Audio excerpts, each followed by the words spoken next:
శాసన మండలిలో ముస్లింలపై మంత్రి సత్యకుమార్ చేస్తున్న అనుచిత వ్యాఖ్యలను వైసీపీ నేత తన్నీరు నాగేశ్వరరావు ఖండించారు. ఈ సందర్భంగా అనుచిత వ్యాఖ్యలపై ముస్లింలకి ఆయన క్షమాపణ చెప్పాలని డిమాండ్ చేశారు. లేదంటే చట్టపరంగా ముందుకు వెళతామని నాగేశ్వరరావు తెలిపారు.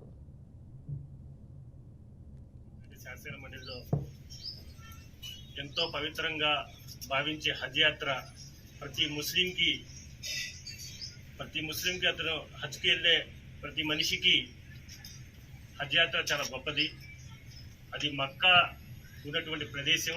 అటువంటి ప్రదేశానికి వెళ్ళడానికి ముస్లింలు ఎంతగానో ప్రాధాన్యత వహిస్తారు.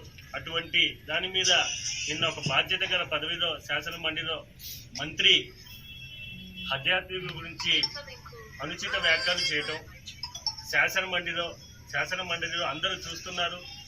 రాష్ట్రమంతా చూస్తుంది, ప్రపంచం మొత్తం చూస్తుంది. అటువంటి శాసన మండలిలో అందరూ చూస్తుండగానే అనుచిత వ్యాఖ్యలు చేయటం ఆ మంత్రికి సబబేనా? దీని మీద చంద్రబాబు నాయుడు గారు కూడా ఖండించకపోవటం, అక్కడ ఉన్నటువంటి వాడు కూడా ఖండించకపోవటం, దీన్ని మేము తీవ్రంగా పరిగణిస్తున్నాం.